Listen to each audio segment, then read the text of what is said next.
नमस्कार दोस्तों, जय श्री कृष्णा, राधे राधे। आइए सुनते हैं कार्तिक मास महात्म्य के 30वें अध्याय की कथा।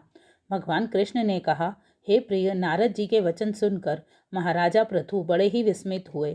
अंत में उन्होंने नारद जी का पूजन करके उनको विदा कर दिया। इसलिए माघ, कार्तिक और एकादशी, यह 3 व्रत मुझे अत्यधिक प्रिय हैं।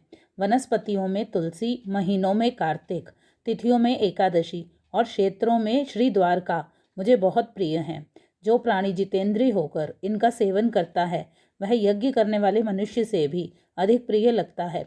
जो प्राणी विधि से इनकी सेवा करते हैं उनके मेरे अनुग्रह से सब पाप दूर हो जाते हैं। भगवान के वचन सुनकर सत्यभामा ने कहा, हे नाथ, आपने यह बात बड़ी आश्चर्यजनक कही है कि दूसरे के लिए पुण्य के फल से कलह की मुक्ति हो गई। यह प्रभावशाली कार्तिक मास आपको अधिक प्रिय है कि जिसे पति द्रोह का पाप केवल स्नान के पुण्य से ही नष्ट हो गया। दूसरे मनुष्य द्वारा किया हुआ पुण्य उनके देने से कैसे मिल जाता है, यह आप मुझे बताएं। कृष्ण ने कहा, बिना दिया हुआ पुण्य और पाप जिस कर्म द्वारा मिलता है सो सुनो। सतयुग में देश, ग्राम तथा कुलों को दिया पुण्य या पाप मिलता था, किंतु कलयुग में केवल कर्ता को ही पाप और पुण्य का फल भोगना पड़ता है। संसर्ग से जैसे पाप व पुण्य दूसरे को मिलते हैं, उसकी व्यवस्था भी सुनो। पढ़ाना, यज्ञ कराना और एक साथ भोजन करने से पाप पुण्य का आधा फल मिलता है। एक आसन पर बैठने तथा सवारी पर चढ़ने से, श्वास के आने जाने से पुण्य व पाप का चौथा भाग प्राणी मात्र को मिलता है। स्पर्श करने, भोजन करने से और दूसरे की स्तुति करने से पुण्य और पाप का 6वां भाग मिलता है। दर्शन करने, सुनने तथा ध्यान करने से मनुष्य को पुण्य और पाप का 10वां अंश मिलता है। दूसरों की निंदा, चुगली और धिक्कार करने से उसका 100वां भाग मिलता है।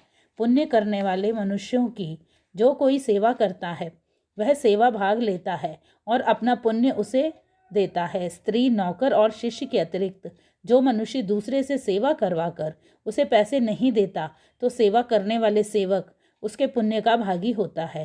पंक्ति में बैठे हुए भोजन करने वालों की पत्तल जो व्यक्ति लांघता है वह उसको, जिसकी पत्तल उसने लांघी है, अपने पुण्य का 6वां भाग देता है।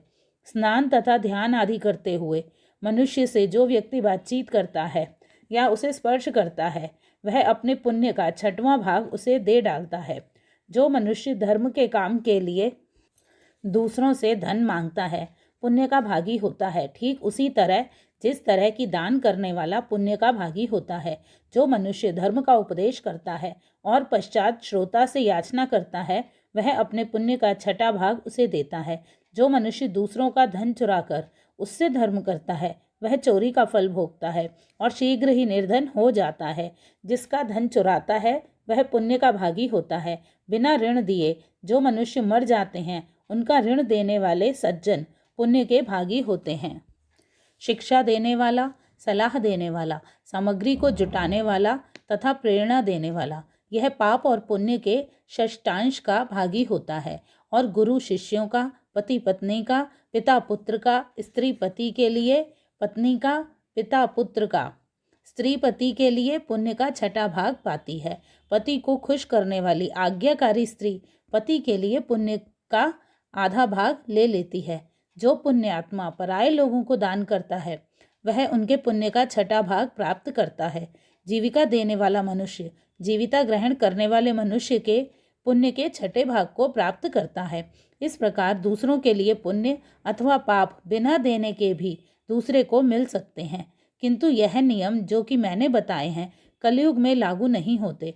कलयुग में तो एकमात्र कर्ता को ही अपने पाप व पुण्य भोगने पड़ते हैं।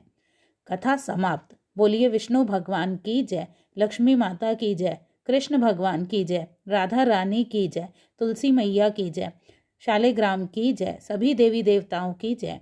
धन्यवाद।